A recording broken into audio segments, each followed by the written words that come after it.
Hi sir, how you? Super అండి, బాగున్నాను. Sir, flexi cap mutual funds అంటే ఏంటి సార్? అవి అసలు ఎవరికి ఉపయోగపడితే అందులో టాప్ 5 ఫండ్స్ గురించి చెప్పండి సార్. సో మ్యూచువల్ ఫండ్లో ఇండియాలో ఫ్లెక్సీ క్యాప్ కేటగిరీ అనేది, మ్యూచువల్ ఫండ్ కేటగిరీ అనేది Yeah. ఒక వన్ మోర్ కేటగిరీ అనమాట. సో ఇక్కడ ఏంటంటే పేరులోనే ఉంది ఫ్లెక్సిబుల్. ఫ్లెక్సీ అంటే ఫ్లెక్సిబుల్. సో ఫండ్ మేనేజర్ ఎవరైతే ఉన్నారో తనకి ఎటువంటి కంపెనీస్లో ఇన్వెస్ట్ చేయాలి అనే దాని మీద ఫ్లెక్సిబిలిటీ ఉంటుందన్నమాట. సో ఫ్లెక్సిబిలిటీ ఉండడం వల్ల ఏంటంటే ఫండ్ మేనేజరు తనకు మార్కెట్ అవసరాలకు తగ్గట్టు, మార్కెట్లో ఉన్న పరిస్థితులకు తగ్గట్టు అటు లార్జ్ క్యాప్సా ఆర్ మిడ్ క్యాప్సా ఆర్ స్మాల్ క్యాప్సా ఆర్ కాంబినేషనా అని ఇన్వెస్ట్ చేసే అవకాశం ఫండ్ మేనేజర్కి ఉంటుంది. అట్లాగో ఫండ్ మేనేజర్ ఎక్స్పీరియన్స్ ఎక్కడుంది అంటే మోస్ట్ ఆఫ్ ద టైం ఏమవుతుందంటే మ్యూచువల్ ఫండ్ మేనేజర్స్కి అనుభవంతో నేర్చుకున్న పాఠాలు చాలా ఉంటాయి. సో ఆ పాఠాల వల్ల కూడా అంటే నేను లార్జ్ క్యాప్ ఈ టైంలో ఇన్వెస్ట్ చేస్తే మంచిది, ఆర్ అంటే ఈ టైంలో 60-70% నేను లార్జ్ క్యాప్కి వెళ్తాను, ఆర్ ఈ టైంలో నేను మిడ్ క్యాప్కి వెళ్తాను ఆర్ స్మాల్ క్యాప్కి వెళ్తాను అనేది తన అనుభవం బట్టి ఫండ్ మేనేజర్ మారుస్తూ ఉంటారు.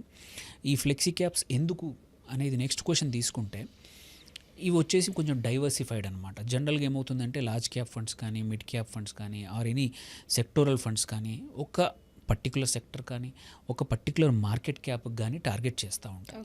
సో అంటే ఏంటంటే ఆ టైంలో ఆ సెక్టర్ బాగుంటే ఆ మార్కెట్ క్యాప్ ఉన్న పెద్ద కంపెనీస్, లార్జ్ క్యాప్ అనుకోండి, టాప్ 50 కంపెనీస్ బాగా పర్ఫామ్ చేస్తున్నాయి, అప్పుడు నువ్వు ఇన్వెస్ట్ చేసిన ఫండ్ కూడా పర్ఫామ్ చేస్తుంది. అలా కాకుండా మిడ్ క్యాపే చేస్తుంటే మిడ్ క్యాప్. వేరాజ్ ఫ్లెక్సీ క్యాప్లో ఏంటంటే ఇట్స్ డైవర్సిఫైడ్, అంటే కావాలంటే డైవర్సిఫికేషన్ చేయొచ్చు. సో నువ్వు ఇన్వెస్టర్ ఏంటంటే టైం చేయాల్సిన అవసరం లేదు. నాకు లార్జ్ క్యాపే కావాలి, మిడ్ క్యాపే కావాలి, ఆ స్మాల్ క్యాపే అని సెలెక్ట్ చేయాల్సిన అవసరం లేకుండా ఫండ్ మేనేజర్ మార్కెట్ పరిస్థితుల దృష్ట్యా తను నచ్చింది చేసుకుంటే ఏంటంటే హయ్యర్ రిటర్న్స్ వచ్చే అవకాశాలు ఉన్నాయన్నమాట. సో ఎందుకంటే ఇది అంతా డిపెండ్స్ ఆన్ ఫ్లెక్సీ క్యాప్. ఏంటంటే అన్లైక్ మిడ్ క్యాప్ కానీ స్మాల్ క్యాప్ కానీ వేరే ఫండ్ లాగా కాకుండా ఇక్కడ ఫండ్ మేనేజర్ స్కిల్ బట్టి వేరియేషన్, రిటర్న్స్ బాగా ఉండడం అనేది ఎలా ఉండడం అనేది తెలుస్తూ ఉంటుందన్నమాట. సో ఇందులో ఇంకొకటి కూడా ఏంటంటే డైవర్సిటీ కూడా ఎక్కువ ఉంటుంది. లైక్ ఎగ్జాంపుల్ ఒక లార్జ్ క్యాప్ కేటగిరీ తీసుకుంటాం జనరల్గా. అందులో అందరూ 40-45 ఫండ్స్ ఏవైతే ఉన్నాయో అన్ని ఫండ్ మేనేజర్స్ కూడా ఈ 50లోంచే పిక్ చేసుకోవాలి. 50 స్టాక్స్లోంచే ఏ స్టాక్లో ఎంత పెట్టాలి అనేది పిక్ చేసుకోవాల్సి వస్తుంది. అప్పుడు ఏంటంటే ఓన్లీ ప్రపోర్షన్ మారుతాయి, కానీ మంచిగా పర్ఫామ్ చేసే 30-35 స్టాక్స్లోనే వీళ్ళు ఇన్వెస్ట్ చేస్తూ ఉంటారు. ప్రపోర్షన్స్ మారడం వల్ల వేరియబిలిటీ తక్కువ ఉంటుంది. అంటే అన్ని ఫండ్స్ దగ్గరగా ఒక 1-2% డిఫరెన్స్లోనే అన్ని రిటర్న్స్ అవే ఉంటాయి. వేరే ఫ్లెక్సీ క్యాప్లో అడ్వాంటేజ్ ఏంటంటే ఒక్కొక్క ఫండ్ మేనేజర్ ఒక్కొక్క స్టైల్ వాడడం వల్ల కొద్దిమంది ఓన్లీ స్మాల్ క్యాప్ హెవీగా ఉంటుంది, కొద్దిమంది మిడ్ క్యాప్ హెవీగా ఉంటుంది, కొద్దిమంది మిడ్ అండ్ స్మాల్లో 40% పెట్టి 10% లార్జ్ క్యాప్ పెడతారు, కొద్దిమంది లేదు కన్జర్వేటివ్గా ఉంటారు ఫండ్ మేనేజర్, హెవీగా లార్జ్ క్యాప్ పెట్టచ్చు. సో ఈ అంటే వేరియేషన్ అనేది ఎక్కువగా ఉండడం వల్ల రిటర్న్స్లో కూడా అంతే వేరియేషన్ ఉంటుంది ఫ్లెక్సీ క్యాప్లో. అన్లైక్ వేరే కేటగిరీలో ఇంత తేడా ఉండదన్నమాట. అంటే అన్ని ఫండ్స్ని కంపేర్ చేసుకుని అన్ని కంపెనీస్ మీరు హెచ్డిఎఫ్సి లార్జ్ క్యాప్కి, ఐసిఐసిఐ లార్జ్ క్యాప్కి, నిప్పాన్ దానికి తేడా తక్కువ ఉంటుంది.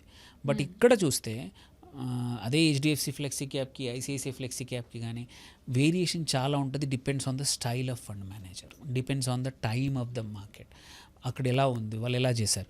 సపోజ్ మార్కెట్స్లో స్మాల్ క్యాప్ బాగా పర్ఫామ్ చేస్తున్నప్పుడు నువ్వు అంతా లార్జ్ క్యాప్లో ఇన్వెస్ట్ చేస్తుంటే అది బాగా పర్ఫామ్ చేయకపోతే ఆబ్వియస్లీ నీ ఫండ్ అండర్ పర్ఫామ్ చేస్తుంది అనమాట. సో ఇన్వెస్టర్స్కి ఏంటంటే కొంచెం జాగ్రత్త ఎక్కువ అవసరం వెన్ కంపేర్ టు అదర్ కేటగిరీస్కి.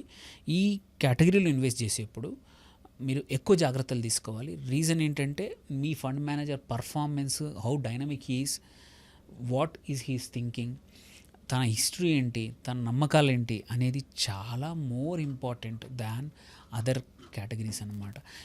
ఇక్కడ ఫ్లెక్సీ క్యాప్లో మీరు అందుకే వేరియేషన్ ఎక్కువ ఉంటుంది కాబట్టి at any point of time మీరు లాస్ట్ 1 year తీసుకున్నా, లాస్ట్ 5 years తీసుకున్నా, ఏది తీసుకున్నా ఇక్కడ ఒక ఫండ్ 7% రిటర్న్ ఇచ్చి ఉంటుంది, ఒకటి 30% కూడా ఇచ్చి ఉంటుంది సేమ్ టైం ఫ్రేమ్లో.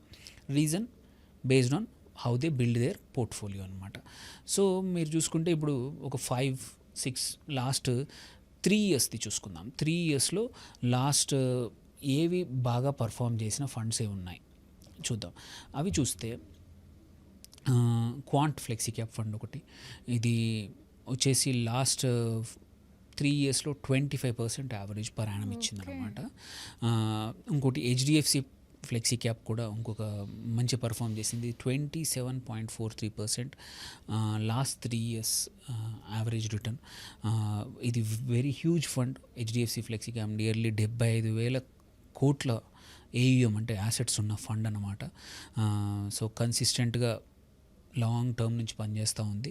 So and even last 1 year return కూడా 10% ఉంది. అదే ఇంతకుముందు చెప్పిన క్వాంట్ ఫ్లెక్సీ క్యాప్లో లాస్ట్ 3 ఇయర్స్ 25 ఉన్న లాస్ట్ 1 ఇయర్ మాత్రం -7% ఉంది. So that is the difference.